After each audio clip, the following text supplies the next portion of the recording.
الحمد لله نحمده ونستعينه ونستهديه ونؤمن به ولا نكفره ونشهد أن لا إله إلا الله وحده لا شريك له ونشهد أن سيدنا وحبيبنا مولانا محمدا عبده ورسوله أرسله بالحق بشيرا ونذيرا وداعيا إلى الله بإذنه وسراجا منيرا صلى الله عليه وسلم تسليما كثيرا كثيرا. أما بعد، فقد قال الله تبارك وتعالى في القرآن المجيد والفرقان الحميد: إنا عرضنا الأمانة على السماوات والأرض والجبال فأبين أن يحملنها وأشفقن منها وحملها الإنسان إنه كان ظلوما جهولا. صدق اللہ المولانا العظیم. جناب محترم مولانا سعد صاحب اور قاری صاحب اور برادران ملت، بزرگان محترم، عزیز بچوں، اللہ تعالیٰ کا بڑا اکرام ہے، احسان ہے، انعام ہے ہمارے اوپر کہ اس نے ہم کو حضور پاک صلی اللہ علیہ وسلم کی امت میں بنایا اور حضور صلی اللہ علیہ وسلم کے ذریعے سے قرآن پاک جیسی نعمت اور دولت عطا فرمائی. میں اس مسجد میں بہت پہلے آیا تھا، جب یہ شروعات تھی اس مسجد کی. اس کے بعد سے اب پہلی بار آنا ہوا اور دیکھ کر بڑی خوشی ہوئی کہ ماشاء اللہ اتنی شاندار مسجد اللہ تعالیٰ نے اس دور کے اندر، اتنے مدرسے بن رہے ہیں، مسجدیں بن رہی ہیں، جبکہ ہمارے پاس نہ تو خزانہ ہے نہ حکومت ہے. اللہ تعالیٰ تھوڑے تھوڑے پیسے سے قطرہ قطرہ دریا میں شبد، 2 4 روپئے کے چندے سے اللہ تعالیٰ اتنا بڑا کام کروا دیتے ہیں. یہ اللہ تعالیٰ کا کتنا بڑا احسان ہے. تو یہ مسجد اللہ تعالیٰ نے بنوائی. پھر اس مسجد کے اندر ماشاءاللہ قرآن پاک کی تفسیر ہوتی ہے. جب مولانا تشریف لائے میرے پاس دعوت دینے کے لیے اور انہوں نے بتایا کہ یہاں تفسیر ہوتی ہے قرآن پاک کی، بہت خوشی ہوئی مجھے اور فرمایا کہ آپ تشریف لائیں. لیکن پیر کے دن میں خود ایک مسجد میں تفسیر بیان کرتا ہوں، شہر کے اندر جے پی نگر کی مسجد میں ہر پیر کو جاتا ہوں تفسیر بیان کرنے. تو میں نے عرض کیا کہ پیر کے بجائے میں منگل کو حاضر ہو جاؤں گا، تو آپ نے قبول فرما لیا کہ منگل کو آ جائیے. تو یہ جو قرآن پاک ہے یہ اللہ تعالیٰ کی بہت بڑی نعمت ہے. اس نعمت کا اندازہ ہم نہیں کر سکتے کہ کتنی بڑی نعمت ہے. اللہ جل شانہ نے اس نعمت کے بارے میں ارشاد فرمایا: انا عرضنا الامانۃ علی السماوات والارض والجبال. ہم نے اس امانت کو آسمانوں کے سامنے پیش کیا. کتنی بڑی مخلوق ہے آسمان، ساری زمین پر چھایا ہوا ہے، بغیر پلر کے، بغیر کھمبوں کے اللہ تعالیٰ نے اتنا بڑا چھت ہمارے لیے بنایا ہے. آسمان وہ چھایا ہوا ہے ہمارے. اس آسمان کے سامنے اللہ جل شانہ نے قرآن پاک کو پیش فرمایا، اپنی امانت کو پیش فرمایا، تو اس نے لینے سے انکار کر دیا. زمین کتنی بڑی مخلوق ہے، کتنے سارے ہم لوگ یہاں پر گھر بناتے ہیں، کتنی ریلیں چلا رہے ہیں، کتنی موٹریں چلا رہے ہیں، کتنا وزن اٹھا رہی ہے یہ زمین جیسی اتنی بڑی مخلوق. اس کے سامنے اللہ جل شانہ نے قرآن پاک پیش فرمایا، اس نے بھی لینے سے انکار کر دیا، اس کی عظمت کی وجہ سے، اس کی بڑائی کی وجہ سے، کہ اتنی بڑی امانت کو ہم کیسے اٹھائیں گے. پہاڑ جیسی اتنی بڑی مخلوق. اونٹ کہتا ہے کہ میں ہی سب سے اونچا ہوں، لیکن جب وہ پہاڑ کے پاس آتا ہے تو اس کو پتہ چلتا ہے. اس لیے مثل مشہور ہو گئی کہ اب آیا اونٹ پہاڑ کے نیچے. اتنی بڑی مخلوق پہاڑ. اللہ جل شانہ نے جب زمین کو بنایا تو زمین ہلتی تھی، تو اللہ تعالیٰ نے اسے پہاڑوں کی میخ ٹھوک دی، کیلیں ٹھوک دی، جیسے ہم کیل ٹھوک کر کسی چیز کو جماتے ہیں، اس طرح سے اللہ جل شانہ نے یہ پہاڑ بنا دیے زمین کو جمانے کے لیے۔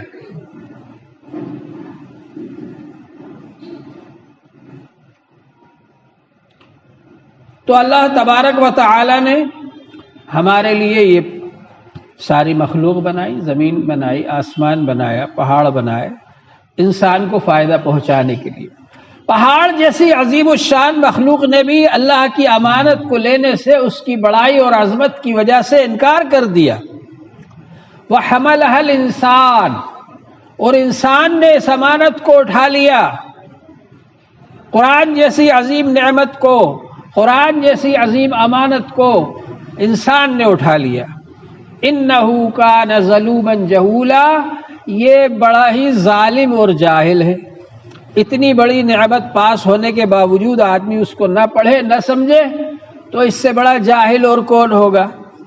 اور اتنی بڑی نعمت پاس ہونے کے باوجود آدمی اپنی زندگی اس کے مطابق نہ بنائے تو اس سے بڑا جاہل اور اس سے بڑا ظالم اور کون ہوگا؟ تو انسان جو ہے یہ ظالم بھی ہے اور جاہل بھی ہے، مگر یہ کہ اس نے قرآن پاک کو لے لیا اپنے ہاتھوں میں۔ بس یہ ادا اللہ تعالیٰ کو بہت پسند آئی، اور اللہ جل شانہ نے ارشاد فرمایا کہ یرفع اللہ الذین آمنوا منکم والذین اوتوا العلم درجات، جو لوگ ایمان لے آئے اور انہوں نے علم حاصل کیا، علم دیے گئے، وہ اللہ تعالیٰ ان کے درجات کو بلند فرما دیں گے۔ حضور پاک صلی اللہ علیہ وسلم نے ارشاد فرمایا ان اللہ یرفع بهذا القرآن اقواما ویضع به آخرین، اللہ تعالیٰ اس قرآن کے ذریعے، ایک روایت میں بهذا الکتاب ہے، اس کتاب کے ذریعے، اس قرآن کے ذریعے اللہ تبارک و تعالیٰ بہت سے لوگوں کو سر بلند فرمائیں گے اور بہت سے لوگوں کو ذلیل و خوار کریں گے۔ تو اللہ تبارک و تعالی نے یہ بتلا دیا ہم کو کہ یہ قرآن تم کو دیا گیا ہے۔ حضور صلی اللہ علیہ وسلم نے ارشاد فرمایا قرآن پاک کے بارے میں القرآن حجت لک وعلیک، قرآن یا تو تمہارے لیے حجت ہے یا تمہارے خلاف حجت ہے۔ فرمایا حضور صلی اللہ علیہ وسلم نے القرآن شفیع مشفع وماحل مصدق، یہ قرآن ایسا سفارش کرنے والا ہے جس کی سفارش ضرور قبول کی جائے گی، اور ایسا جھگڑالو ہے کہ اس کا جھگڑا بھی مانا جائے گا۔ اگر یہ قرآن پاک کا آپ نے حق ادا کیا ہے تو یہ قرآن پاک آپ کے لیے سفارش کرے گا اللہ جل شانہ کے دربار میں کہ اللہ تعالیٰ اس نے میرا حق ادا کیا، لہذا اس کو جنت میں پہنچا دیجیے۔ اور اگر قرآن پاک کا حق ادا نہیں کیا تو یہی قرآن پاک اللہ تعالیٰ کے دربار میں آپ کے خلاف حجت کرے گا کہ اللہ تعالیٰ اس نے میرا حق ادا نہیں کیا، لہذا اس کو آپ جہنم میں پہنچا دیجیے۔ تو ماحل مصدق بھی ہے، ایسا جھگڑالو ہے کہ جب وہ جھگڑا کرے گا اس کی بات مانی جائے گی۔ جب مقدمہ پیش ہوتا ہے نا عدالت میں تو دو طرح کے وکیل ہوتے ہیں۔ ایک وکیل وہ ہوتا ہے جو آپ کے فیور میں ہوتا ہے، آپ کی طرف سے بولتا ہے کہ صاحب یہ جو میرا موکل ہے اس نے قانون کی خلاف ورزی نہیں کی، اس کو چھوڑ دیا جائے۔ اور ایک وکیل وہ ہوتا ہے جو کہتا ہے نہیں صاحب اس نے قانون کی خلاف ورزی کی ہے، فلاں فلاں قانون کی خلاف ورزی کی ہے، اس کو سزا دی جائے۔ تو قرآن پاک اگر آپ کے فیور میں اللہ کے دربار میں سفارش کرے گا تو اس کی سفارش کو بھی مانا جائے گا، اور اگر قرآن پاک کا حق ادا نہیں کیا تو یہی قرآن پاک اگر ہمارے خلاف اللہ کے دربار میں گواہی دے گا تو اس کے جھگڑے کو بھی مانا جائے گا۔ قرآن پاک ایسی چیز ہے۔ قرآن پاک کا ایک حق تو یہ ہے کہ ہم اس پر ایمان لائیں کہ اللہ جل شانہ کا کلام ہے۔ ایسے لوگ ہیں آج بھی جو قرآن کو اللہ کا کلام نہیں مانتے، ایسے ہیں، اس زمانے میں بھی تھے، نبی صلی اللہ علیہ وسلم کے زمانے میں جو یہ کہتے تھے یہ تو انہوں نے خود بنا لیا، ان کا خود کا بنایا ہوا کلام، یہ شاعر ہیں، شعر بناتے ہیں، سناتے ہیں۔ لیکن اللہ جل شانہ نے ان لوگوں کو چیلنج دیا، اگر تم یہ کہتے ہو کہ قرآن نبی صلی اللہ علیہ وسلم نے خود بنا لیا، تم بھی تو اتنے بڑے بڑے شاعر ہو، حج کے موقع پر بڑے مشاعرے کی مجلسیں لگاتے ہو، بنا کر لاؤ تم بھی اس جیسا قرآن، تم بھی بنا کر لے آؤ۔ نہیں بنا سکے۔ اللہ تعالی نے فرمایا اچھا 10 آیتیں بنا کر لے آؤ، 10 آیتیں بھی بنا کر نہیں لا سکے۔ اللہ تعالی نے فرمایا اچھا 1 آیت بنا کر لے آؤ، 1 آیت بھی بنا کر نہیں لا سکے۔ حج کے موقع پر بڑے بڑے مشاعرے کرتے تھے، بڑے بڑے شاعر آتے تھے، اور وہ عربی کے جو شاعر ہوتے تھے ان میں سب سے اچھا جس کا کلام ہوتا تھا وہ خانہ کعبہ پر لٹکا دیا جاتا تھا، اور سال بھر لٹکا رہتا تھا کہ اس سال یہ فلاں شاعر ہے، اس نے سب سے اچھا یہ کلام سنایا۔ سورہ کوثر جب نازل ہوئی تو اس میں 3 آیتیں ہیں، شعر کے اندر 2 مصرعے ہوتے ہیں، اور پڑھیے آپ تو 2 شعر ہو جائیں گے 4 مصرعے کے، اس میں 3 آیتیں۔ سورہ کوثر کو خانہ کعبہ پر لٹکا دیا گیا، اور ان لوگوں سے کہا اگر تم یہ کہتے ہو کہ یہ بھی شعر ہے تو یہ 3 شعر ہیں، اس میں چوتھا تم جڑ دو۔ بڑے بڑے شاعر ہو، سوچتے رہے، کوئی اس کے مقابلے میں نہیں بنا سکا، حتیٰ کہ سب سے بڑا شاعر تھا لبید سب سے بڑا شاعر تھا اس زمانے میں، اس کے پاس گئے، آخر میں کہا کہ یہ 3 مصرعے ہیں، اگر تم اس میں چوتھا مصرع ملا دو تو بڑی اچھی بات ہے۔ اس نے پوچھا کہ کیا ہے؟ کہا یہ ہے انا اعطیناک الکوثر فصل لربک وانحر ان شانئک هو الابتر۔ اب اس کے آگے 1 مصرع اور ملا دو۔ تو اس لبید نے کہا ما ھذا کلام البشر، یہ انسان کا کلام ہے ہی نہیں کہ اس میں آگے بڑھایا جائے، یہ انسان کا کلام نہیں ہے، تو اللہ کا کلام ہے، اور اللہ کے کلام جیسا کوئی شاعر، کوئی انسان کلام نہیں بنا سکتا۔ تو قرآن پاک کو اللہ جل شانہ نے نازل فرمایا، اس کے الفاظ بھی معجزہ ہے، قرآن پاک کے الفاظ بھی معجزہ ہیں۔ قرآن پاک کے الفاظ کوئی ویسے نہیں بنا سکتا جیسا کہ اللہ جل شانہ نے نازل فرمائے، اور اس کے معنی اور مطلب اور ترجمہ اور تفسیر یہ بھی معجزہ ہے۔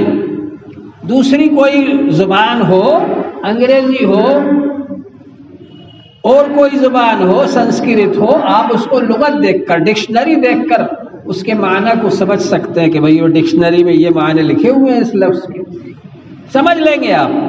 لیکن قرآن پاک کو آپ ڈکشنری دیکھ کر، لغت دیکھ کر حل نہیں کر سکتے، اس لیے کہ یہ اللہ کا کلام ہے۔ اللہ تعالیٰ بتلائیں کہ میری یہ مراد ہے، اور اللہ کے رسول صلی اللہ علیہ وسلم بتلائیں کہ اللہ کی یہ مراد ہے، تب پتہ چلے گا کہ یہ ہے۔ اس لیے اللہ تعالیٰ نے صرف قرآن پاک نازل نہیں فرمایا، اگر وہ چاہتے تو آسمان سے قرآن پاک بیت اللہ پر نازل فرما دیتے کہ لو بھائی پڑھ لو، ایسا نہیں کیا۔ پہلے حضور صلی اللہ علیہ وسلم کو بھیجا، جب آپ 40 سال کی عمر کو پہنچے اب آپ پر قرآن پاک آنا شروع ہوا۔ سب سے پہلی وحی جبرائیل علیہ السلام کیا لے کر کے آئے؟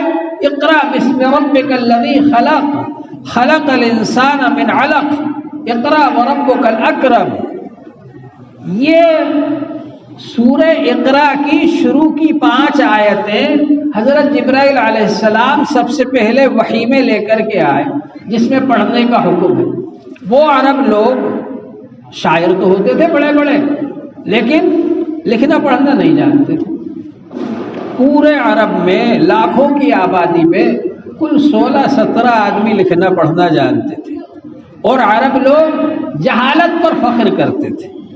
ہمارے یہاں تو بہت سارے لوگ بیچارے پڑھے لکھے نہیں، نہ اردو جانتے، نہ ہندی جانتے، نہ عربی جانتے، لیکن اگر اس سے جاہل کہہ دو تو آستین چڑھا لے گا۔ جاہل کہتا ہے مجھے، جاہل ہوں میں، پڑھنا لکھنا نہیں جانتے، الف کا نام بھالا بھی نہیں جانتے، لیکن اگر ان کو جاہل کہہ دو آستین چڑھا لے گا۔ اور وہ لوگ عرب لوگ وہ اتنی جہالت تھی کہ وہ جہالت پر فخر کرتے تھے۔ عرب کا ایک شاعر کہتا ہے الا لا یجہلن احد علینا، ہم سے بڑا جاہل کوئی نہیں ہو سکتا، اور اگر کوئی جہالت بتلائے گا فنجہل فوق جہل الجاہلین، اگر کوئی ہمارے سامنے جہالت بتلائے گا ہم اس سے بھی بڑی جہالت بتلائیں گے۔ جہالت پر فخر کرتے تھے کہ ہم سے بڑا کوئی جاہل نہیں ہو سکتا، اگر کوئی جہالت بتلائے گا ہم اس سے بھی بڑی جہالت بتلائیں گے۔ ایسے ماحول کے اندر اللہ جل شانہ نے قرآن پاک کو نازل فرمایا، اور سب سے پہلی وحی آئی اقرأ باسم ربک الذی خلق، پڑھیے اس پروردگار کے نام سے جس نے کہ انسان کو بنایا ہے۔ خلق الانسان من علق، انسان کو جمے ہوئے خون سے بنایا، بے جان چیز سے، اس میں اللہ نے جان ڈال دی۔ تو اسی طرح جو انسان جاہل ہوگا وہ قرآن کو پڑھے گا، اس میں روح آ جائے گی، اس میں علم آ جائے گا، اس میں جان آ جائے گی۔ بے پڑھا لکھا آدمی ایسا ہے جیسے بے جان چیز ہو، اور پڑھا لکھا آدمی ایسا ہے جیسے جاندار ہو۔ اقرأ باسم ربک الذی خلق، خلق الانسان من علق، یہ اللہ تعالیٰ نے پڑھنے کا حکم دیا سورہ اقرأ کے اندر۔ تو میں عرض یہ کر رہا تھا کہ قرآن پاک کا ایک حق تو یہ ہے کہ اس کو اللہ کا کلام مانو، اللہ کا کلام ہے۔ ایک حق یہ ہے کہ اس کو پڑھو، اس کی تلاوت کرو۔ حضور صلی اللہ علیہ وسلم کے سامنے جب قرآن پاک نازل ہوتا تھا تو آپ اس کو پڑھتے تھے۔ قرآن کے معنی پڑھی جانے والی چیز، کتاب کے معنی لکھی ہوئی چیز، قرآن کے معنی پڑھی جانے والی چیز۔ قرآن پاک پہلے پڑھا گیا، تورات لکھی ہوئی نازل ہوئی تختیوں کی شکل میں، موسیٰ علیہ السلام کو اللہ تعالیٰ نے دی ہے کوہ طور پر بلا کر۔ زبور کے معنی لکھی ہوئی چیز، زبور داؤد علیہ السلام پر نازل ہوئی لکھی ہوئی کتاب، انجیل لکھی ہوئی کتاب نازل ہوئی، اور اللہ جل شانہ نے قرآن پاک نازل فرمایا تھوڑا تھوڑا، کبھی ایک آیت آ گئی، کبھی دو آیتیں آ گئی، کبھی ایک رکوع آ گیا، تھوڑا تھوڑا نازل فرمایا، کبھی ایک سورت آ گئی۔ تو قرآن کے معنی پڑھی جانے والی چیز، جب قرآن پاک نازل ہوتا تھا تو حضور صلی اللہ علیہ وسلم اس کو جلدی جلدی پڑھتے تھے۔ تو اللہ جل شانہ نے فرمایا لا تحرک بہ لسانک، آپ زبان کو جلدی جلدی حرکت نہ دیں، قرآن پاک کو پڑھنے کے لیے جلدی نہ کریں آپ۔ لا تحرک بہ لسانک لتعجل بہ، جلدی کرنے کے لیے قرآن پاک کو جلدی جلدی حرکت نہ دیں۔ ان علینا جمعہ وقرآن، قرآن کو جمع کرانے کی ذمہ داری ہماری ہے، اور اس کو پڑھنے پڑھوانے کی ذمہ داری ہماری ہے۔ ثم ان علینا بیانہ، پھر اس کو بیان کرانے کی ذمہ داری بھی ہماری ہے۔ اللہ تعالیٰ نے یہ سب ذمہ داریاں لے لی۔ تو اللہ تبارک و تعالیٰ نے جو الفاظ نازل فرمائے وہ بھی معجزہ ہے، ویسے الفاظ ویسی عبارت کوئی نہیں بنا سکتا، اور جو معانی ہے وہ بھی معجزہ ہے، اس لیے کہ حضور صلی اللہ علیہ وسلم کو اللہ تعالیٰ نے بھیجا، اور آپ کا کام کیا بتایا؟ آپ کا کام یہ بتلایا یتلو علیہم آیاتہ، قرآن پاک کی آیت تلاوت کر کے سناتے، جیسے ابھی قاری صاحب نے تلاوت کر کے سنایا تو ہم کو اندازہ ہوا کیسے پڑھا جاتا ہے قرآن پاک۔ حضور صلی اللہ علیہ وسلم نے فرمایا اقرأوا القرآن بلحون العرب واصواتها، قرآن کو عرب کی زبان میں پڑھو اور ان کی آواز میں انداز میں پڑھو۔ وإياكم ولحون اہل العشق ولحون اہل الکتابین، اور عاشقوں کے انداز میں اور گانے والوں کے انداز میں قرآن پاک کو نہ پڑھو۔ تو قرآن پاک پڑھنے کا ایک خاص انداز ہے۔ ہمارے قرہ حضرات کو اللہ جزائے خیر دے، انہوں نے اس لب و لہجے کو محفوظ کیا، اس کے پڑھنے کے انداز اور طرز کو محفوظ کیا اور ہم تک پہنچائے۔ تو قرآن پاک پڑھوانے کی ذمہ داری بھی ہماری۔ حضور صلی اللہ علیہ وسلم کا ایک کام یہ بتلایا یتلو علیہم آیاتہ ویزکیہم، اور ایک کام یہ بتلایا کہ آپ گناہوں سے پاک کرتے، تزکیہ، اور ایک کام یہ بتلایا یعلمہم الکتاب والحکمہ، آپ قرآن پاک کی تعلیم دیتے ہیں اور حکمت کی تعلیم دیتے ہیں۔ تو حضور صلی اللہ علیہ وسلم کے سپرد کیا اللہ تعالیٰ نے قرآن پاک کی تعلیم دینا اور حکمت یعنی حدیث کی تعلیم دینا، یہ حضور صلی اللہ علیہ وسلم کا کام ہے۔ اللہ تعالیٰ نے فرمایا وَمَا أَنزَلْنَا إِلَيْكَ الذِّكْرَ إِلَّا لِتُبَيِّنَ لِلنَّاسِ مَا نُزِّلَ إِلَيْهِمْ، ہم نے آپ پر قرآن اسی لیے نازل کیا ہے کہ آپ لوگوں کو بیان کر دیں، بیان کر کے سنا دیں جو ان کے اوپر نازل کیا جا رہا ہے، ان کی طرف نازل کیا جا رہا ہے قرآن پاک، اس کو آپ بیان کر کے بتلا دیں۔ تو اس کو بیان کرنا، واضح کرنا، تفسیر کرنا، یہ حضور پاک صلی اللہ علیہ وسلم کا کام ہے، آپ نے کیا یہ، اور آپ کے بعد علماء کرام کا کام ہے۔ تو میں یہ کہہ رہا تھا کہ قرآن پاک کو ہم لغت دیکھ کر، ڈکشنری دیکھ کر حل نہیں کر سکتے، اس کے معنی اور مراد کو حضور صلی اللہ علیہ وسلم سے پوچھنا پڑے گا۔ صحابہ کرام تو اہل زبان تھے، اہل عرب، ان کی زبان میں قرآن پاک نازل ہوا بلسان عربی مبین، لیکن وہ بھی نہیں سمجھ پاتے تھے جب تک حضور صلی اللہ علیہ وسلم نہ بتلائے۔ آپ کو معلوم ہوگا کہ اللہ جل شانہ نے ایک آیت پاک نازل فرمائی۔ شروع میں یہ مسئلہ تھا کہ اگر آپ رات میں سو گئے، رمضان میں نیند لگ گئی آپ کی، تو اب آپ کھا پی نہیں سکتے، اب کھانا پینا منع ہوگی آپ کے لیے۔ اب ایک صحابی بیچارے دن بھر مزدوری کر کے آئے، گھر پہ آ کر پوچھا کہ کچھ کھانا وانا بن گیا؟ کہا کہ ابھی تو نہیں بنا۔ روزہ تو افطار کر لیا انہوں نے، پانی سے افطار کر لیا ہوگا۔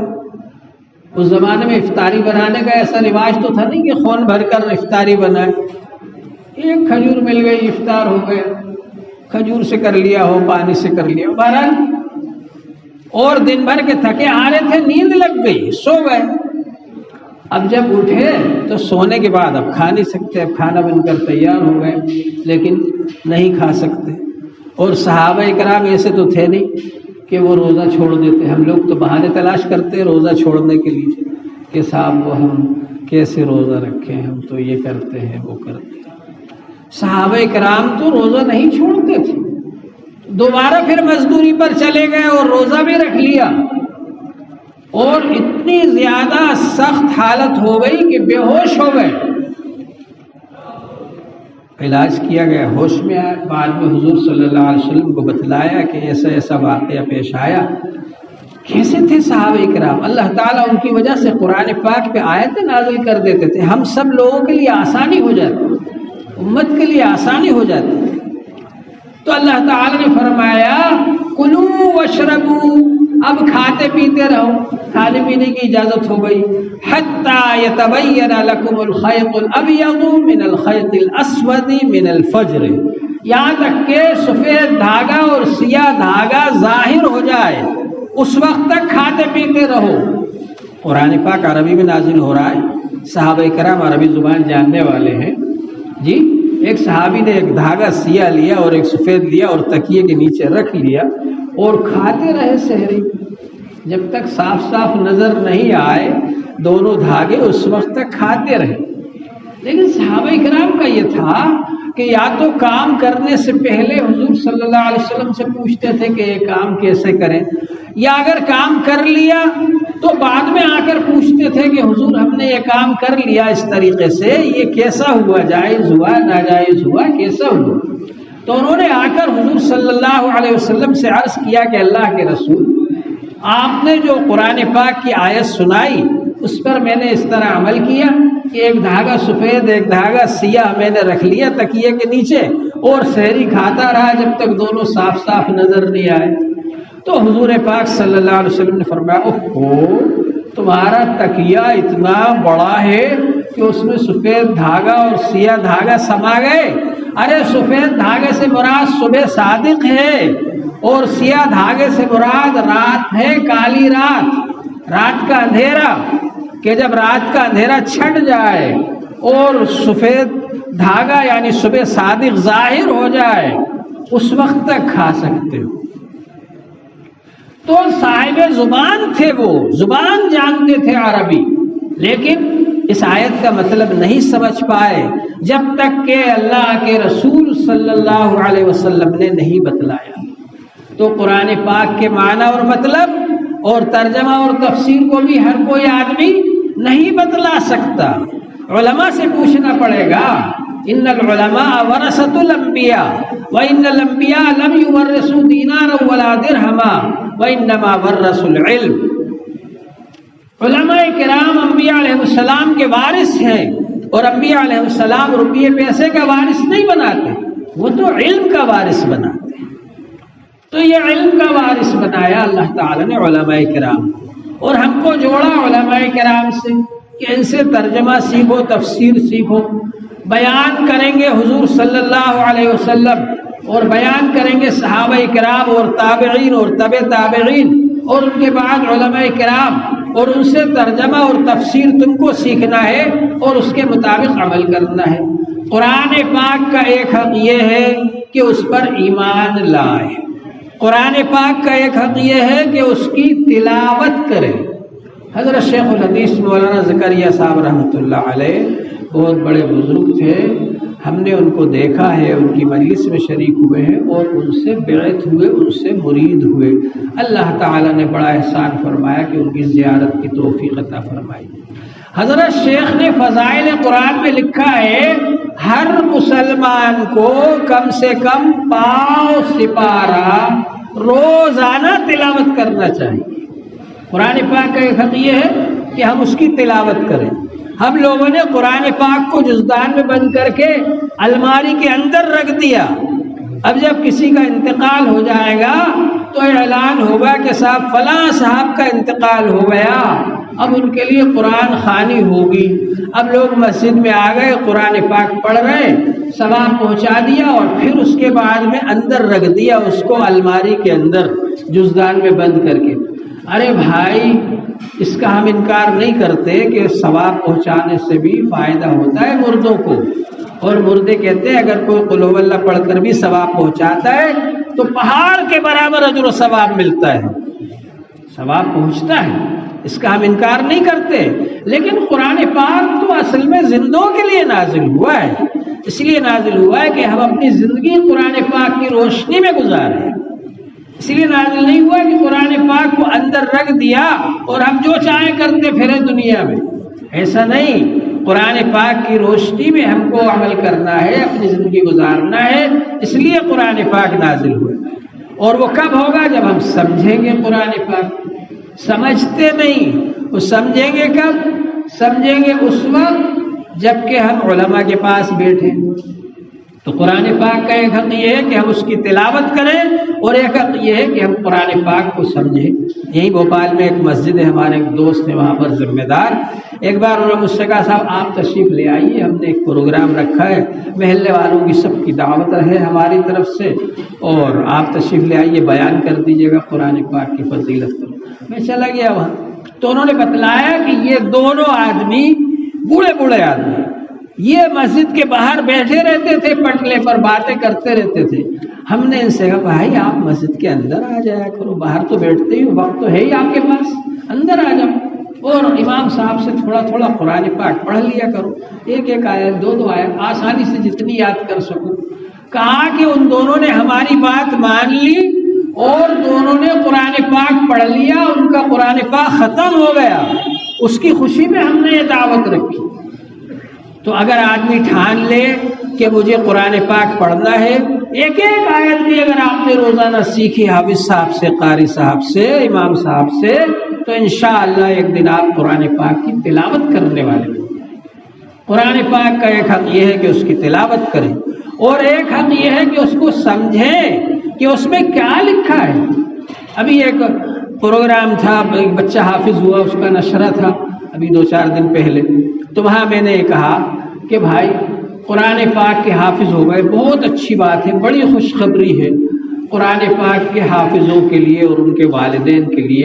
حدیث پاک میں بڑی خوشخبریاں ہیں، اللہ کے رسول صلی اللہ علیہ وسلم نے دی ہیں، بہت بڑی نعمت ہے یہ۔ لیکن یہ بچے جو حافظ ہوئے ہیں یہ عہد کر لیں، ارادہ کر لیں کہ ہم قرآن پاک کے عالم بھی بنیں گے۔ اس لیے کہ جو آدمی صرف حافظ ہے وہ ایسا ہے جیسے کسی کی آنکھ پر پٹی باندھ دو اور وہ باغیچے پہ سے گزر رہا، اب اس کو خوشبو تو آ رہی لیکن دیکھ نہیں پا رہا ہے کون سا پھول ہے اور اس کی کیسی خوشبو ہے وہ نہیں دیکھ پا رہا ہے۔ قرآن پاک کو جو آدمی سمجھتا ہے وہ اللہ کے احکام کو یاد رکھے گا اور اس کے مطابق عمل کرے گا۔ تو قرآن پاک کو سمجھنا یہ مستقل ایک حق ہے۔ اس کا ایک طریقہ تو یہ کہ آپ بچوں کو عالم بنائیں۔ سب سے بہتر طریقہ یہ کہ بچہ جب عالم ہوگا تو ہر آیت کا مطلب سمجھے گا، اس کا ترجمہ سمجھے گا، اس کی تفسیر سمجھے گا۔ اور صحابہ کرام کے زمانے میں یہی طریقہ تھا۔ حضرت عمر رضی اللہ عنہ نے 7 سال میں سورہ بقرہ حفظ کی تھی۔ ہمارے یہاں کے بچے 3 سال میں عام طور سے حافظ ہو جاتے ہیں، مگر صحیح یہاں احسان نگر میں دیکھا ہوگا ہر سال 10-15 بچے حافظ ہو جاتے ہیں، ان کو سنت دی جاتی ہے، 3 سال میں عام طور سے حافظ ہو جاتے ہیں۔ حضرت عمر رضی اللہ عنہ کو 7 سال کیوں لگے؟ سورہ بقرہ یاد کرنے میں۔ صرف الفاظ نہیں رٹے انہوں نے، اس کے معنی کو بھی یاد کیا، اس کے ترجمے کو بھی یاد کیا، اس کی تفسیر کو بھی یاد کیا۔ تو صحابہ کرام اس طرح پڑھتے تھے قرآن پاک۔ ہماری کوشش ہونا چاہیے کہ ہم قرآن پاک کا ترجمہ اور تفسیر پڑھیں، یہ شوق ہونا چاہیے ہمارے دل میں۔ اور اگر ہم عالم نہیں بن سکتے تو ماشاءاللہ اردو زبان میں ترجمہ آ گیا ہے۔ حضرت شاہ ولی اللہ دہلوی رحمۃ اللہ علیہ نے جب فارسی زبان میں ترجمہ کیا تو کچھ لوگوں نے یہ کہا، ارے اس شخص نے قرآن کو فارسی میں کر دیا، بدل دیا، اس نے بہت بڑا گناہ کیا۔ لیکن شاہ ولی اللہ دہلوی رحمۃ اللہ علیہ اس زمانے میں فارسی زبان سرکاری زبان بھی تھی، عوامی زبان بھی تھی اور مادری زبان بھی تھی۔ فارسی زبان میں انہوں نے ترجمہ کیا، اور حضرت شاہ عبدالعزیز دہلوی رحمۃ اللہ علیہ نے تفسیر فتح العزیز لکھی فارسی زبان میں۔ اور پھر ان کے صاحبزادے شاہ ولی اللہ دہلوی رحمۃ اللہ علیہ کے صاحبزادے شاہ عبد القادر دہلوی رحمۃ اللہ علیہ نے اردو میں ترجمہ کیا موضح القرآن۔ موضح القرآن علماء کرام فرماتے ہیں کہ وہ الہامی ترجمہ ہے۔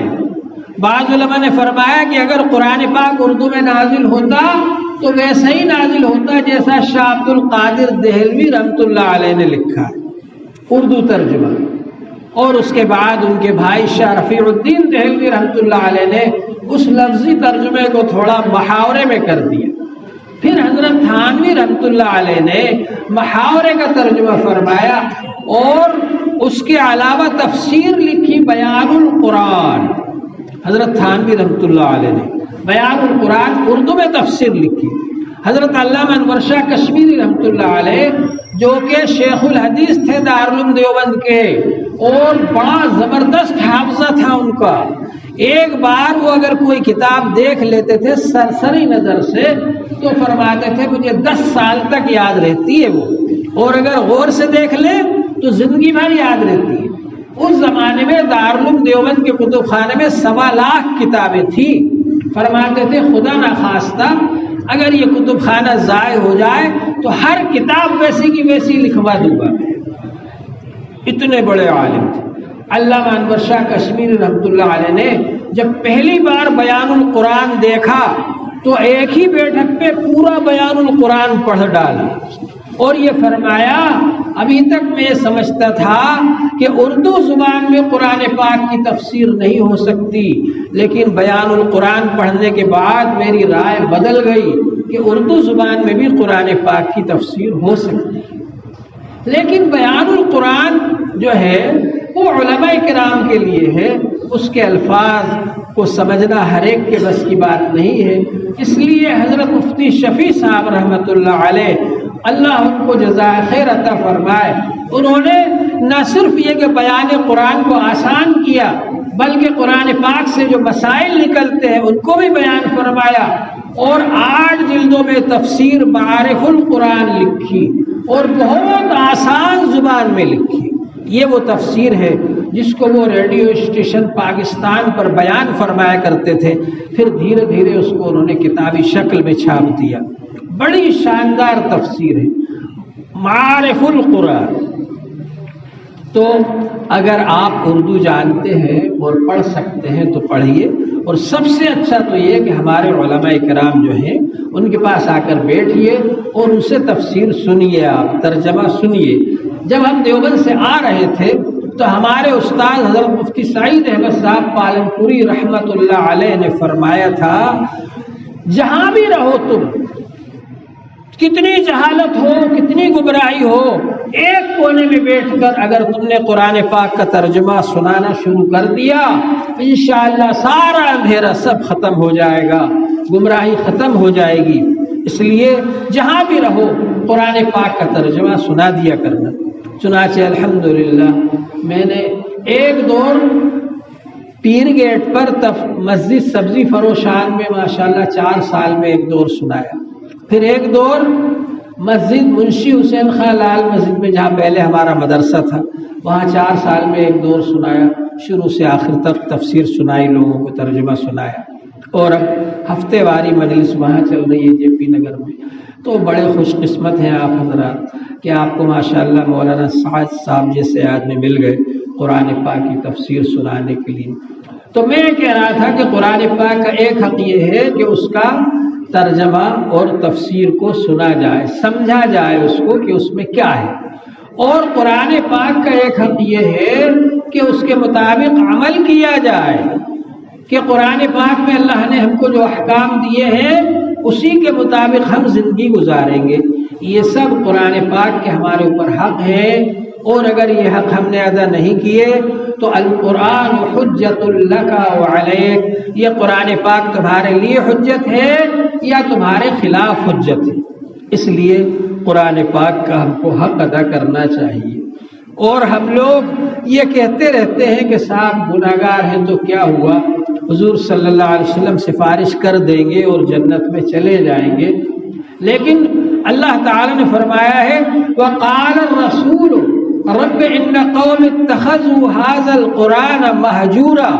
اللہ کے رسول صلی اللہ علیہ وسلم اللہ تعالیٰ سے شکایت فرمائیں گے کہ اے میرے رب، میری اس قوم نے قرآن پاک کو چھوڑ دیا تھا۔ تو پھر کیا ہوگا جب حضور صلی اللہ علیہ وسلم ہی شکایت فرمائیں گے اللہ کے دربار میں اور قرآن پاک بھی ہمارے خلاف حجت کرے گا، پھر کیا ہوگا اللہ کے دربار میں؟ اس لیے قرآن پاک کو سمجھنا اور اس کے مطابق عمل کرنا ضروری ہے۔ حضور صلی اللہ علیہ وسلم نے فرمایا کن عالماً، یا تو عالم بنو، اگر وقت ہے تمہارے پاس مدرسے میں داخل ہو جاؤ عالم بن جاؤ، او متعلماً، یا طالب علم بنو، پڑھنے والے طالب علم۔ یہاں ایک بزرگ گزرے ہیں حضرت پیر ننھے میاں صاحب رحمۃ اللہ علیہ، شاید پرانے بزرگوں میں سے ان کو دیکھنے والے بھی ہوں گے ابھی۔ حضرت پیر ننھے میاں صاحب رحمۃ اللہ علیہ زندگی بھر طالب علم بنے رہے، زندگی بھر روزانہ کسی بڑے عالم سے سبق پڑھتے تھے، اور جس دن انتقال ہوا اس دن بھی فرمایا آج بھی میں نے سبق پڑھا ہے۔ تو عالم بنو یا طالب علم بنو۔ طالب علم کے لیے کوئی عمر مقرر نہیں ہے۔ حضور صلی اللہ علیہ وسلم نے فرمایا اطلب العلم من المہد الی اللحد، ماں کی گود سے لے کر قبر کی گود تک علم حاصل کرو۔ تو طالب علم بن جاؤ بھائی۔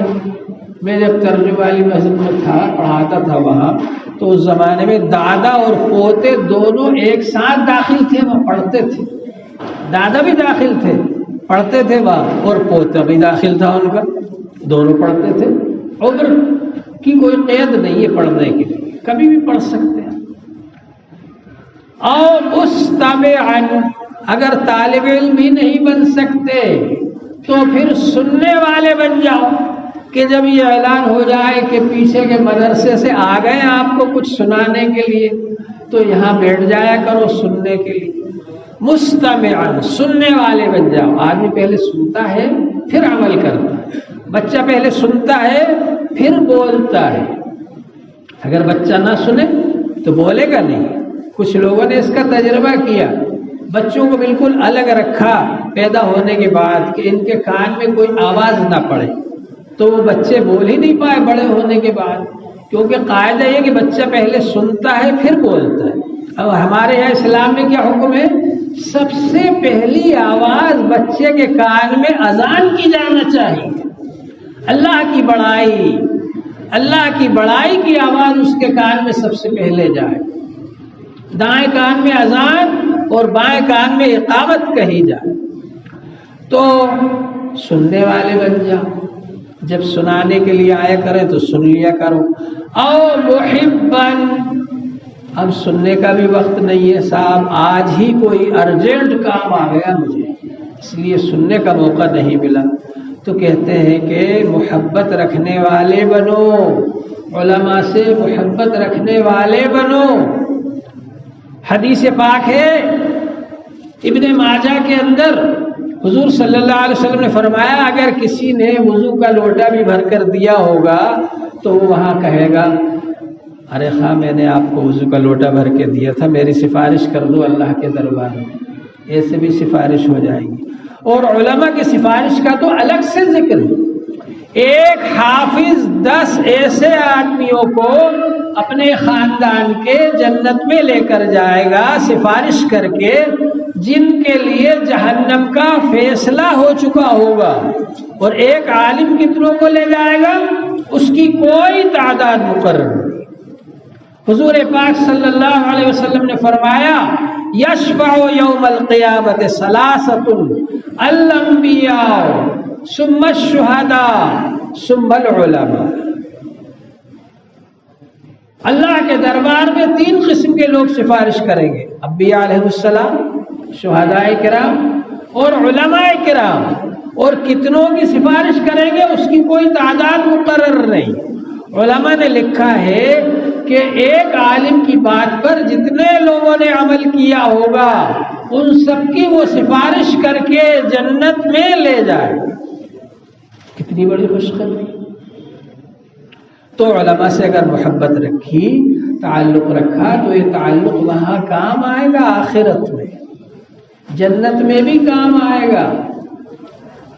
تو بہرحال علماء سے محبت رکھنے والے بن جاؤ۔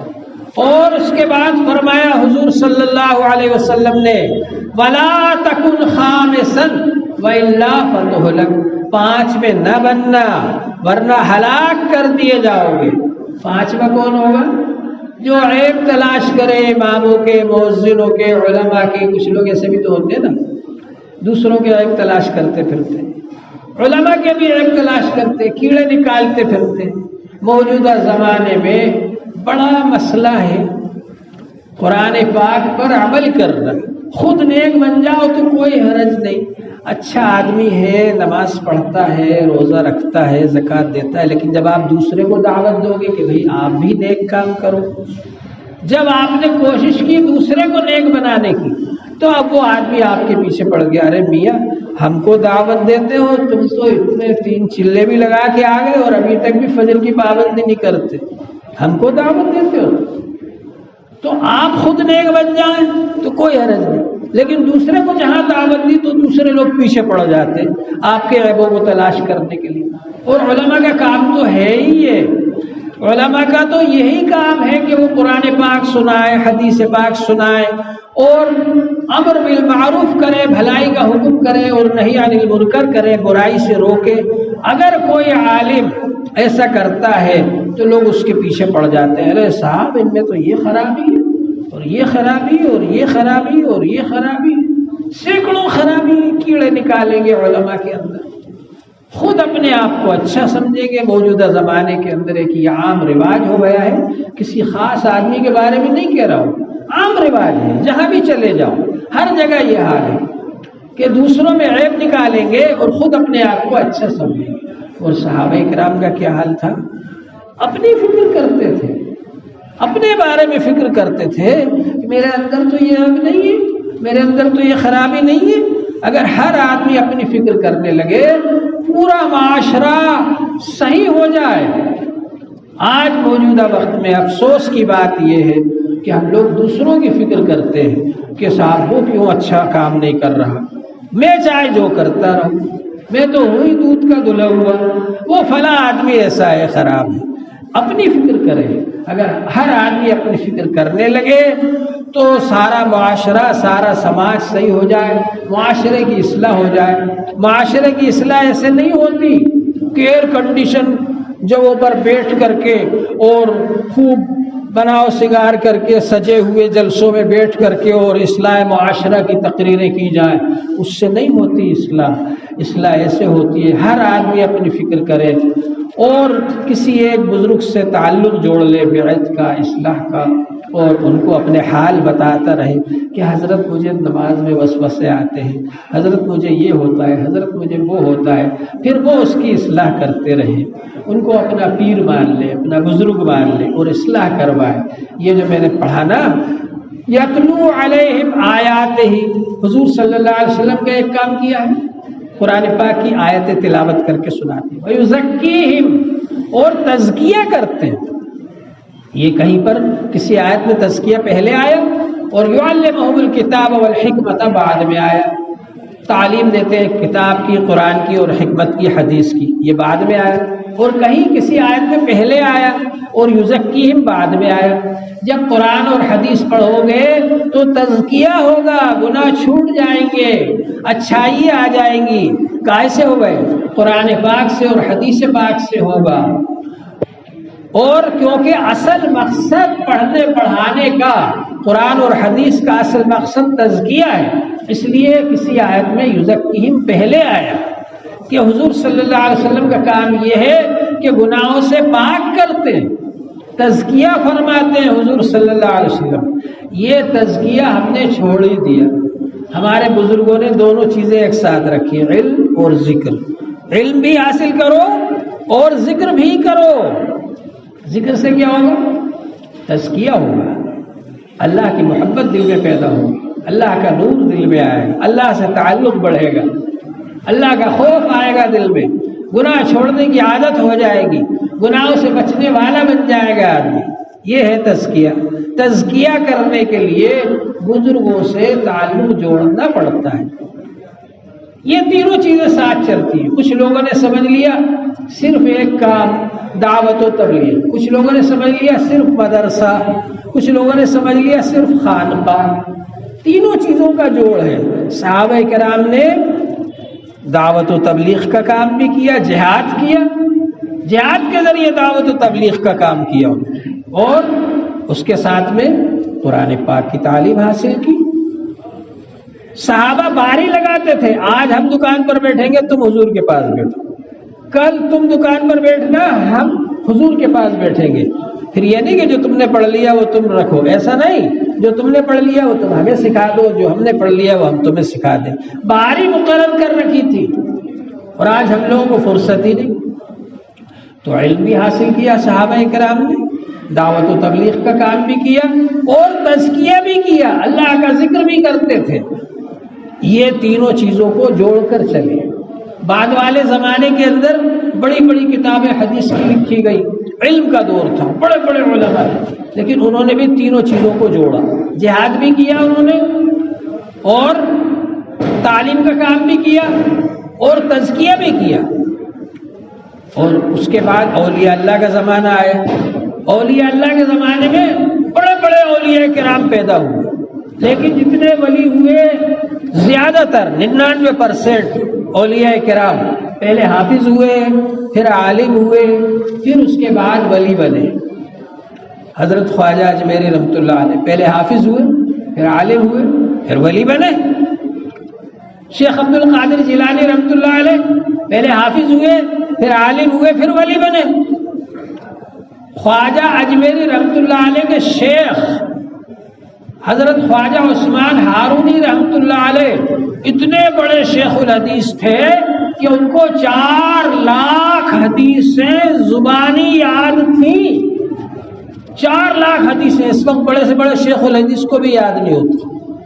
ہمارے شیخ الحدیث حضرت مولانا زکریا صاحب رحمۃ اللہ علیہ کو 80,000 حدیثیں زبانی یاد تھی۔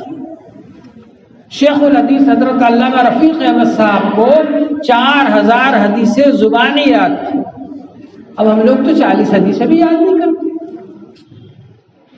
40 حدیثیں یاد کرنے والے کو حضور صلی اللہ علیہ وسلم نے فرمایا قیامت کے دن میں اس کی سفارش کروں۔ تو پہلے حافظ ہوئے، پھر عالم ہوئے، پھر اس کے بعد اللہ کے ولی بنے۔ تینوں چیزوں کا جوڑ ہے، تینوں چیزوں کو جوڑ کر چلیں گے حضرت مولانا یوسف صاحب رحمۃ اللہ علیہ حضرت جی فرماتے تھے کہ رات گھومتی ہے تو اندھیرا پھیلتا ہے اور سورج گھومتا ہے تو روشنی پھیلتی ہے. اگر تمہارے اندر گناہ ہے اور ان گناہوں کو لے کر گھومو گے تو گناہ پھیلیں گے تمہارے اندر, اور اگر تم قرآن پاک اور حدیث پاک کا علم لے کر گھومو گے اور ذکر کا نور لے کر گھومو گے تو تمہارے ذریعے نور پھیلے گا. تو ہم کو علم اور ذکر کا نور حاصل کرنا ہے. علم کا نور مدرسوں میں ملے گا, ذکر کا نور خانقاہوں میں ملے گا. ان سب سے ہم کو تعلق رکھنا ہے. تو شاید زیادہ وقت تو نہیں ہو گیا, ختم کریں یہ چلنے دیں جیسا آپ فرمائیں. تو بہرحال یہ پہلی مجلس سے پتہ نہیں آپ حضرات کا کیا مزاج ہے, کب تک تفسیر ہوتی ہے, کیا ہوتا ہے. میری تو عادت ہے بولنے کی, بولتا رہتا ہوں. ایک جگہ میں گیا تقریر کرنے کے لیے, تو وہاں پر جو ہے اتفاق سے میرا نمبر 1 بجے رات کو آیا. بہت سارے لوگ تقریر کر رہے تھے, بہت مجمع تھا. 2-3 کنٹل تو بیچاروں نے انہوں نے کھانا ہی بنایا تھا, 2-3 کنٹل آٹے کا, اتنا مجمع تھا بہت. تو 1 بجے رات کو میرا نمبر آیا. اب اس کے بعد میں 3 بجے رات تک میں نے تقریر کی اور سب لوگ سنتے رہے. پھر میں نے پوچھا کہ اب ختم کر دوں اب, تو کچھ لوگوں نے کہا نہیں صاحب جاری رکھیے آپ. پھر میں نے جاری رکھا تو 5 بجے جب اذان ہوئی اس وقت تک تقریر کی, اور 3 گھنٹے کی تو بہت تقریریں کی ہیں میں نے. لیکن بہرحال پہلی مجلس ہے اس لیے آج اتنا ہی میرے خیال سے کافی ہوگا. اور ابھی کھانا بھی کھانا ہے ہم کو, پھر جانا بھی ہے بہت دور, تو انشاءاللہ اتنا ہی آج کافی ہے. آج کا ہمارا سبق یہ ہے کہ بھائی یہ جو قرآن پاک کی تفسیر کی مجلس چل رہی ہے اس میں ہم لوگ خود بھی بیٹھے اور دوسروں کو بھی دعوت دیں کہ ہم قرآن پاک کی تفسیر میں بیٹھا کریں, سنا کریں. اور جو مدرسے چل رہے ہیں ان کا تعاون کریں مدرسوں کا, تاکہ وہ مدرسے چلتے رہیں. یہ سب ہمارے کام ہیں. دین کے جتنے کام ہیں وہ سب ہمارے کام ہیں, جتنے شعبے ہیں دین میں وہ سب ہمارے کام ہیں. ہم کو چاہیے کہ ہم اس میں مدد کریں.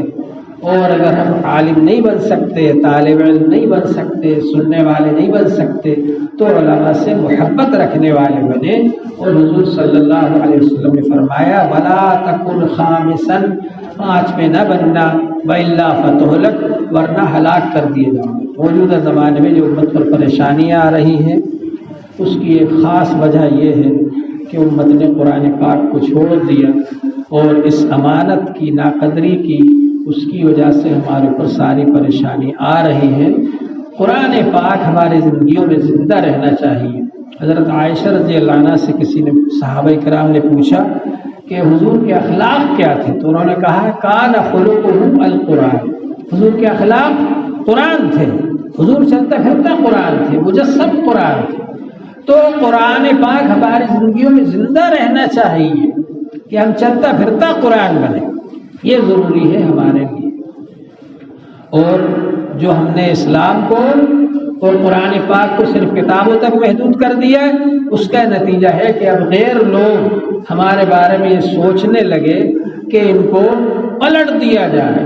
کوئی کہتا ہے گھر واپسی کے لیے, کوئی کہتا ہے کہ اس پر اعتراض, اس پر اعتراض, حتیٰ کہ پردے پر بھی اعتراض. آپ نے سنا ہوگا کہ ایک اسکول میں پردے کے ساتھ جو بچیاں جاتی تھیں ان کو نہیں آنے دے رہے پڑھنے کے لیے, علم سے محروم کرنا چاہتے ہیں. علم سے محروم کرنے کے لیے کئی طریقے ہیں. ایک طریقہ یہ بھی ہے کہ جو بچیاں پردے کے ساتھ جاتی تھیں ان کو پڑھنے کے لیے نہیں آنے دے رہے اسکول کے اندر, یہ. اور پردے پر تو اعتراض پہلے سے کرتے ہیں لوگ کہ صاحب پردے کے ذریعے سے ترقی رک جاتی ہے, پردے کے ذریعے سے عورت کو محدود کر رکھا ہے, قید کر رکھا ہے پردے کے ذریعے سے. حالانکہ دنیا کے اندر آپ دیکھ رہے ہیں, جب آپ اخبار پڑھیں گے, روزانہ آپ اخبار پڑھیں گے, اتنے جگہوں پر لوگوں نے ڈاکے ڈالے, اتنے لوگوں کو قتل کر ڈالا, اتنی چوری ہو گئی, اتنی جگہ پر لوگوں نے زنا کیا. زنا کے واقعات اتنے زیادہ ہو رہے.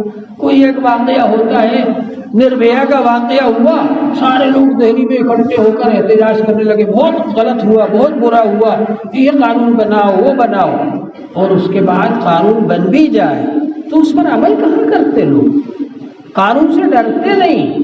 جب تک اللہ کا خوف نہیں ہوگا کوئی قانون سے نہیں ڈرے گا، کیونکہ وہ سمجھتا ہے کہ میں قانون کو چکمہ دے سکتا ہوں، وہ سمجھتا ہے کہ میں پولیس سے بچ سکتا ہوں، پولیس کی نظروں سے۔ لیکن اگر اس کے دل میں اللہ کا خوف ہوگا تو وہ سمجھے گا کہ اللہ تعالی مجھے دیکھ رہا ہے اور وہ گناہوں سے بچے گا۔ تو قانون بنا کر آپ عورتوں پر جو ظلم زیادتی ہو رہی ہے اس کو نہیں روک سکتے۔ اللہ جل شانہ نے عورتوں کی عزت کی حفاظت کے لیے جو قانون بنایا ہے پردے کا، وہی ان کی حفاظت کرنے والا ہے۔ پردے سے ہی عورتوں کی حفاظت ہے، پردے سے ہی عورتوں کی عزت ہے۔ پردے میں جو عورتیں رہیں گی تو اللہ تبارک و تعالی کی طرف سے ذمہ داری ہے ان کی حفاظت کی۔ اور جو عورتیں مغربی فیشن میں مبتلا ہو کر کے ادھر ادھر چلی جاتی ہیں، بے پردہ ہو جاتی ہیں، بازاروں میں چلی جاتی ہیں، ان کے ساتھ ہی وہ سب واقعات پیش آتے ہیں۔ اور ہندوستان تو وہ ملک ہے، یہاں کے لوگوں نے مسلمانوں کو دیکھ کر یہاں بھی پردے کا رواج ہو گیا تھا۔ اور جب ہم چھوٹے تھے تو ہم دیکھتے تھے ہماری ہندو مائیں بہنیں بھی پردہ کیا کرتی تھیں یہاں پر۔ لیکن اب جو ہے یہ فیشن پرستی ایسی پھیل گئی، لوگ فیشن پرستی کو پھیلانا چاہتے اور اس کی وجہ سے بے پردگی کو پھیلایا، اور اتنا زیادہ پھیلایا کہ اب بہت سے لوگوں کو بے پردگی پسند آنے لگی۔ اور افسوس کی بات یہ ہے کہ بعض عورتیں بھی اسلام پر اعتراض کرنے لگی اور اپنے آپ کو بے پردہ رہنے میں اچھا سمجھنے لگی۔ لیکن اس زمانے میں بھی ایسی عورتیں موجود ہیں جو کہ پردے کو پسند کرتی ہیں۔ یہاں جب مسلم پرسنل ووٹ کی تحریک چلائی تھی اس زمانے میں کوئی اسلام کو جانتا بھی نہیں تھا۔ شابانو کیس جب ہوا، حضرت قاضی وحید الحسنی صاحب رحمۃ اللہ علیہ 30 سال قاضی رہے، وہ قاضی تھے اور ہر جگہ مجھے ساتھ رکھتے تھے۔ تو اس زمانے میں بھوپال کا کوئی محلہ ہم نے نہیں چھوڑا جہاں کے مسلم پرسنل کی میٹنگ نہ کی ہو۔ یہ تو آبادی تھی ہی نہیں، یہ ریلوے پٹری سے ادھر کوئی آبادی نہیں تھی، یہ روڈ بھی نہیں ڈالا تھا اس وقت۔ بھوپال کے ہر محلے میں جا کر میٹنگ کی شابانو کیس میں، اور اس موقع پر ایک بہت بڑا جلسہ رکھا بدھوار کے، اور ایک بہت بڑا جلوس نکالا تھا، امامی گیٹ سے لے کر گورنر ہاؤس تک آدمی ہی آدمی تھے، حضرت قاضی وحید الحسنی صاحب رحمۃ اللہ علیہ کی سرپرستی میں۔ اس موقع پر ایک عورتوں کا اجتماع بھی رکھا تھا موتی مسجد میں۔ تو عورتوں کے اجتماع میں جب ہم بیان کرنے گئے تو ہمارے ہی کچھ بھائی کہنے لگے، حضرت قاضی صاحب سے کہہ رہے حضرت اتنی ساری عورتیں جمع ہوئی، کوئی کچھ کہنے نہ لگے اسلام کے بارے میں۔ حضرت نے فرمایا نہیں، ہم بیان کریں گے، ہم سمجھائیں گے ان کو۔ اب جب وہاں پر پہنچے تو عورتوں ہی میں سے خاتون نے اسلام کے بارے میں بہت شاندار تقریر اور کہا کہ ہم کو جو عزت اسلام نے دی کسی نے نہیں دی، اور اسلام نے عورتوں کو جو حقوق دیے کسی نے نہیں دی۔ بہت شاندار تقریر، اور پھر حضرت قاضی صاحب کی تقریر ہوئی، ہماری تقریر ہوئی۔ اور آج بھی آپ دیکھیے کہ ہماری مائیں بہنیں کرناٹک کے اندر کیسا مقابلہ کر رہی ہیں کافروں کا، مشرکوں کا، جو اسلام پر اعتراض کر رہے ہیں، پردے پر اعتراض کر رہے ہیں، ان کا وہ مقابلہ کر رہی ہیں، وہ قابل مبارکباد ہیں۔ اللہ تبارک و تعالیٰ ان کو جزائے خیر عطا فرمائے۔ بہرحال یہ ہے وہ ایمان پر استقامت، آدمی کے دل میں ایمان مضبوط ہونا چاہیے۔ جب گجرات میں فساد ہوا تو بیچارے مسلمانوں کو لوٹ لیا، بے گھر کر دیا، کیمپوں کے اندر ٹھہرے ہوئے مسلمان، اب وہاں کوئی آتا ہے کھانا بانٹنے، کھانا دے دیتا ہے، کھاتے ہیں۔ وہاں غیر مسلموں کی تنظیم والے آئے اور انہوں نے چھوٹے چھوٹے بچوں کو بلایا اور ان سے کہا، کئی دن کے بھوکے بیچارے، ان سے کہا ہم تم کو کھانا اس وقت دیں گے جب تم یہ نعرہ لگاؤ۔ کفر یا شرکیہ نعرہ لگانے کے لیے کہا، یہ نعرہ لگاؤ گے جب کھانا دیں گے تم کو۔ ان بھوکے بچوں سے کہا، چھوٹے چھوٹے بچوں سے، انہوں نے کہا ہمیں تمہارا کھانا نہیں چاہیے، ہمیں تمہارا کھانا نہیں چاہیے، ہم یہ کفریہ شرکیہ بات نہیں کر سکتے۔ چھوٹے چھوٹے بچوں نے کہا یہ ہے ایمان۔ گھر میں اگر تربیت ہو بچوں کی، مدرسے میں تربیت ہو، ان کا ایمان مضبوط ہو، تو وہ کفریہ شرکیہ بات ہرگز نہیں کریں گے۔ یہ ہے مدرسوں کا کام۔ تو بہرحال آج بھی اس زمانے کے اندر بھی ایمان والے اتنے مضبوطی سے ایمان پر قائم ہیں، اور ایسے ہی قائم رہنا ہے ہم کو ایمان پر۔ ایک حدیث سنا کے بات ختم کرتا ہوں، بات لمبی ہوتی جا رہی ہے۔ حضور صلی اللہ علیہ وسلم نے ارشاد فرمایا، ثلاث من کن فیہ وجد بہن حلاوۃ الایمان، تین چیزیں جس شخص میں ہوں گی وہ ایمان کی مٹھاس کو پا لے گا۔ کیا ہے؟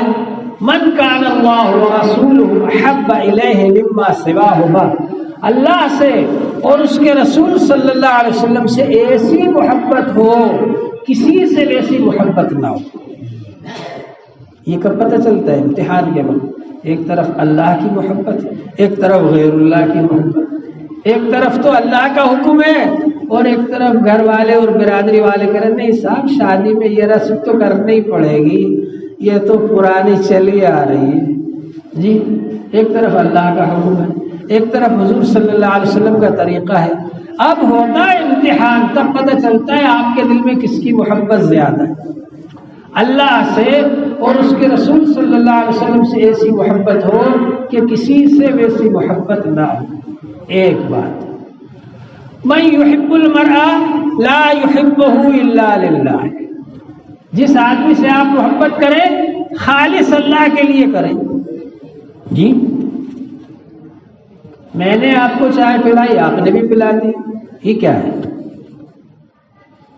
ارے اس شخص کو چائے پلاؤ جو آپ کو گالی دے رہا ہے، جو گالی دے رہا ہے اس کو چائے پلاؤ، یہ ہے اللہ کے لیے محبت۔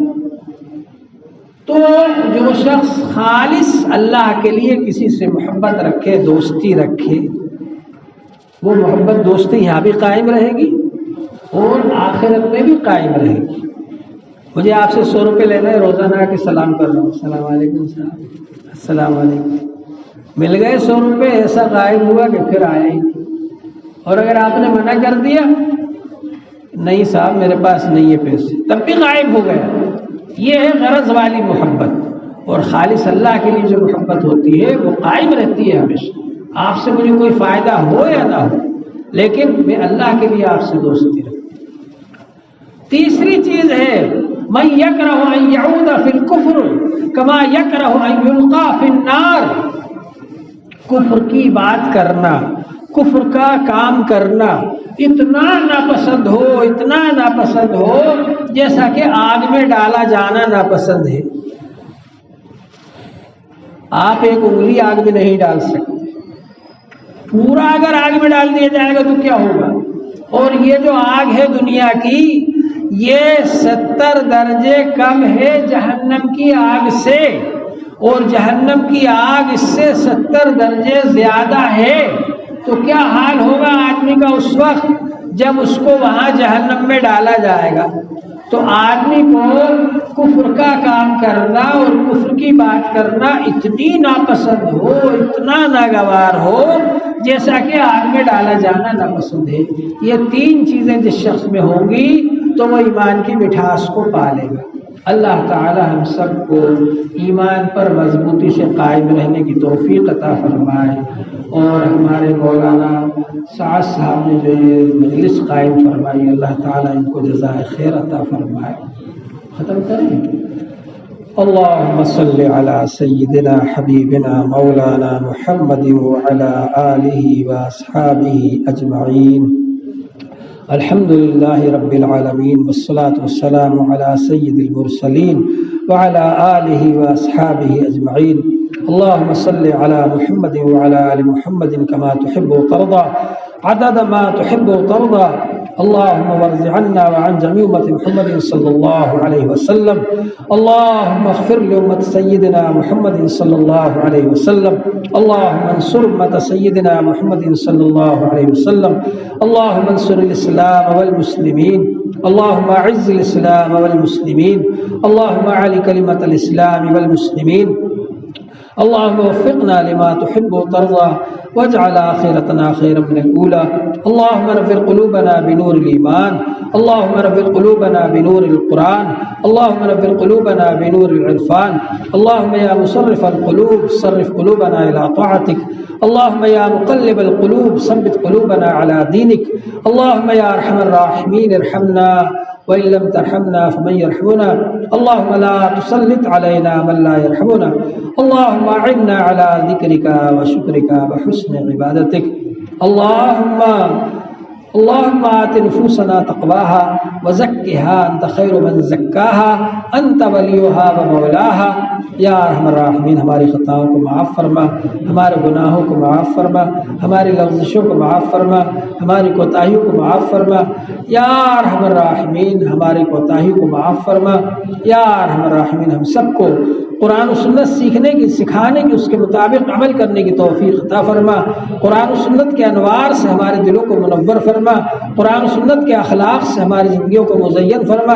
قرآن و سنت کے احکام پر ہم سب کو عمل کرنے کی توفیق عطا فرما. قرآن و سنت کی برکات سے ہم سب کو مستفید فرما.